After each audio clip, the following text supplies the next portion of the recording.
નમસ્કાર, CN live Gujarati ન્યૂઝમાં આપનું સ્વાગત છે। નજર કરીએ સમાચાર પર। અમદાવાદમાં છઠ્ઠી all India prison duty meet 2022ના ઉદ્ઘાટન પ્રસંગે કેન્દ્રીય ગૃહમંત્રી અમિત શાહની વિશેષ ઉપસ્થિતિ।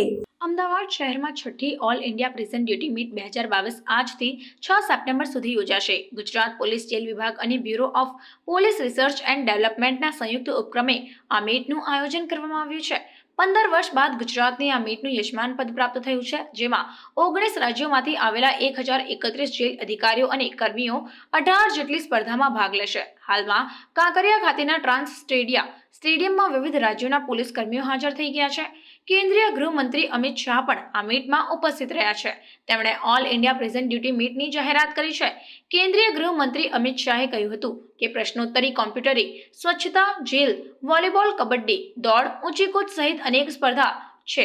દેશમાં જેલને અત્યારે નકારાત્મક માનવામાં આવે છે, પરંતુ જેલમાં સુધારા કરીને જેલને યોગ્ય બનાવવી, જેમાં જેલમાં હોસ્પિટલ, લાઇબ્રેરી, સારું વાતાવરણ હવે ઊભું કરવું જોઈએ। જેલની સુવિધાઓને રાજ્ય મહત્વ આપે તે જરૂરી છે, જેથી મોદી સરકાર આવ્યા બાદ વર્ષ 2016માં જેલ મેન્યુઅલની જગ્યાએ મોડલ જેલ મેન્યુઅલ આવ્યું છે। દરેક રાજ્ય આ મોડલ સ્વીકાર કરે તેવો મારો આગ્રહ છે। જેલને નિરીક્ષણ માટે નિયમાવલી બનાવી છે। મોતની સજા મળેલ કેદીઓના અધિકારો શું હોય તથા અન્ય માહિતી આ મોડલમાં આપવામાં આવી છે, તેમ કેન્દ્રીય ગૃહમંત્રી અમિત શાહ દ્વારા જણાવવામાં આવ્યું હતું। आज के इस महत्वपूर्ण कार्यक्रम में मेरे साथ मंच पर उपस्थित गुजरात के लोकप्रिय मुख्यमंत्री श्रीमान भूपेंद्र भाई पटेल, गुजरात के युवा और तेज तर्रार गृह मंत्री श्री हर्ष संघवी जी, भारत सरकार के गृह सचिव अजय कुमार भल्ला जी,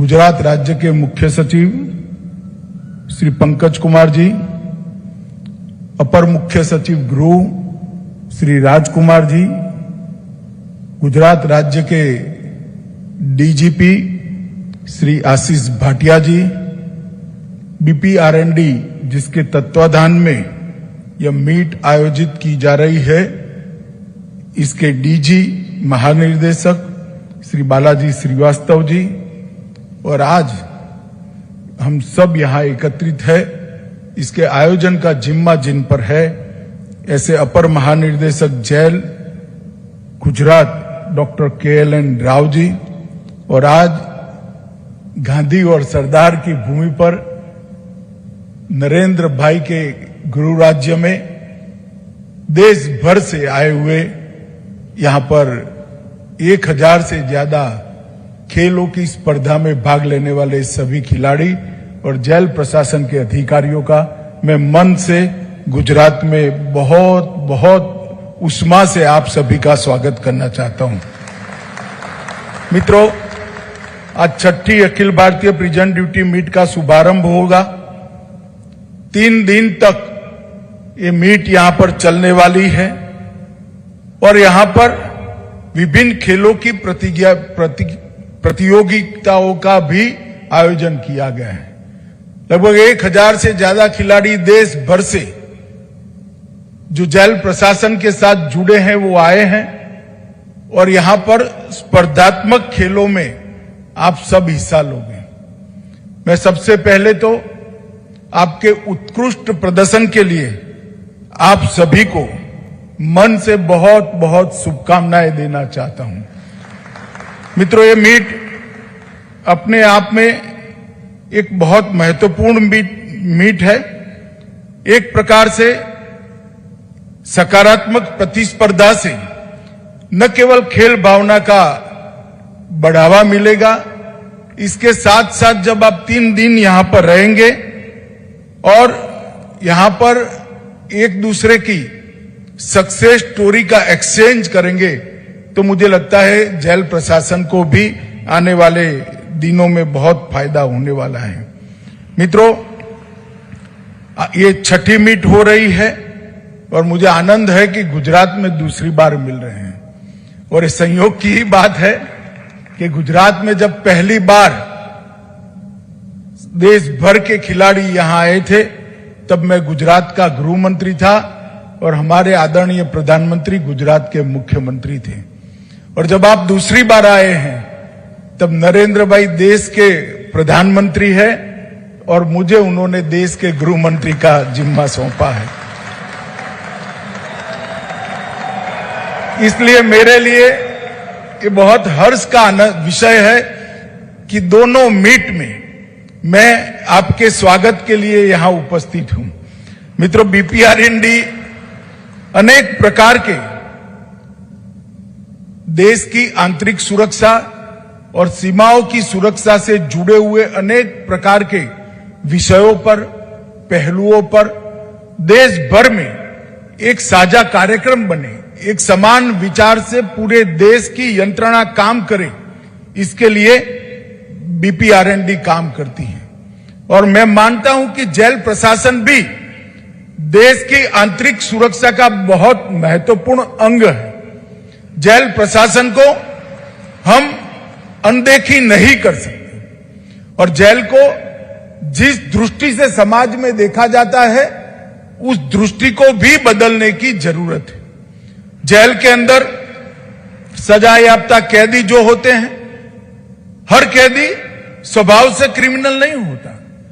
कई बार कुछ घटना ही ऐसी हो जाती है कि उनको अलग अलग प्रकार के गुनाह में उनका इन्वॉल्वमेंट आता है और सजा भी होती है।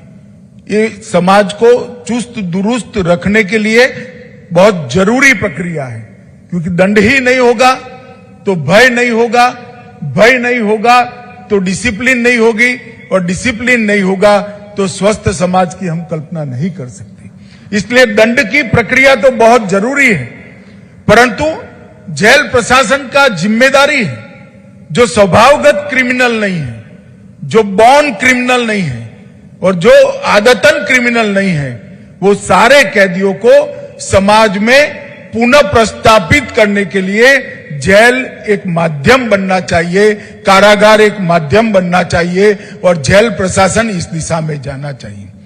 जो जिनको सजा होती है इसमें से 90% कैदी ऐसे होते हैं जिनका समाज में पुनर्वसन बहुत महत्वपूर्ण होता है। केवल मैं मानवीय दृष्टि से नहीं कहता, ये कानून और व्यवस्था की दृष्टि से भी बहुत महत्वपूर्ण है। मानवीय दृष्टि से तो महत्वपूर्ण है ही है। और इस मीट के अंदर अनेक प्रकार की प्रतियोगिता होने वाली है, जिससे पुनर्वसन की प्रक्रिया के लिए जो संवेदना कारागार प्रशासन के कर्मचारियों के अंदर, अधिकारियों के अंदर चाहिए, वो संवेदना की निर्मित होगी। यहां पर प्रश्नोत्तरी की भी प्रतियोगिता है, कंप्यूटर और टेक्नोलॉजी की प्रतियोगिता है, जेल का व्यवसायिक मॉडल की प्रतियोगिता है, स्वच्छता की प्रतियोगिता है, अनेक प्रकार के खेलों की भी प्रतियोगिता है। वॉलीबॉल, कबड्डी, 100 से 400 मीटर की दौड़, ऊंची कूद, ढेर सारे खेलों की भी प्रतियोगिता है। हमारे देश के प्रधानमंत्री मोदी जी ने फिट इंडिया का मंत्र देश की जनता को दिया है। स्वास्थ्य को रिपेयर करना एक बात है, मगर शरीर को ऐसा रखना जिससे किसी को अस्पताल की जरूरत ही नहीं पड़े, वो फिट इंडिया का मूल मंत्र है।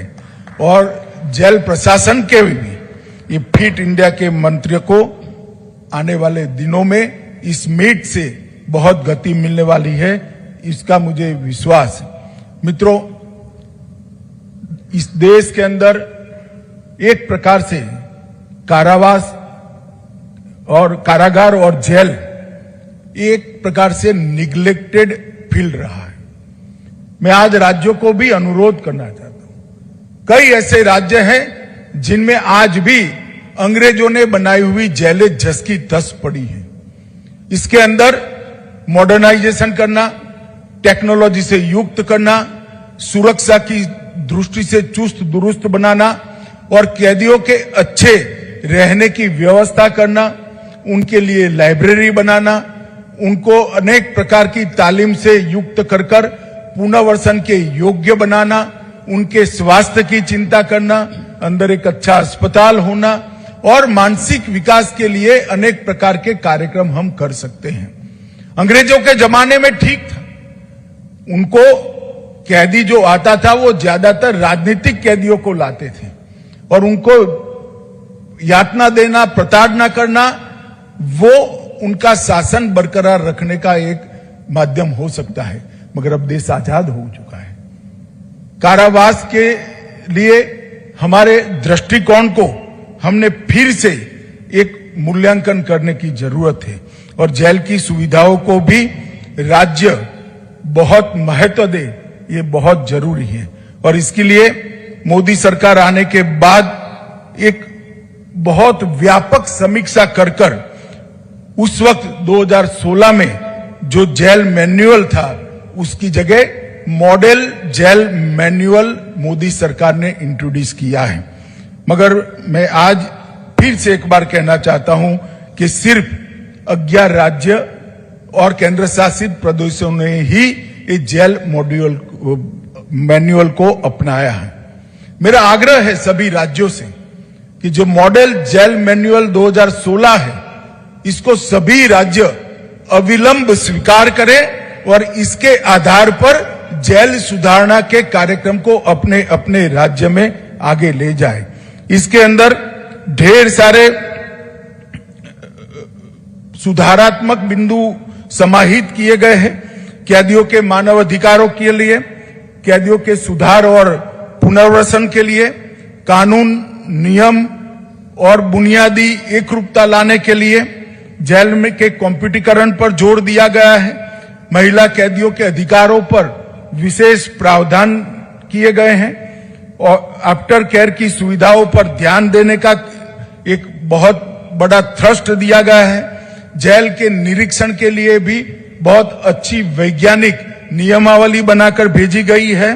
मौत की सजा पाए हुए कैदियों को भी इनके क्या अधिकार है इसकी शिक्षा का भी है और जेल सुधार के कर्मचारियों के लिए भी कुछ अच्छे मॉडल इसके अंदर किए गए हैं। और ओवरक्राउडिंग की दिशा में भी सभी राज्यों ने सोचना पड़ेगा, क्योंकि ओवरक्राउडिंग जब तक है जेल प्रशासन को हम अच्छा नहीं कर सकते।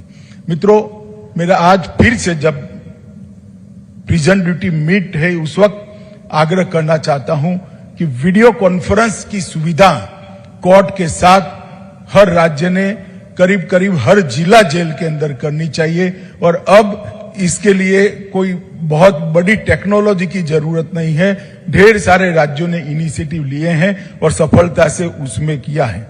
जेल में रेडिकलाइजेशन का प्रचार प्रसार करने वालों को अलग रखने की व्यवस्था और नारकोटिक्स के गुनाह के अंदर जो लोग जेल में आए हैं उनको भी अलग रखने की व्यवस्था करने की जरूरत है।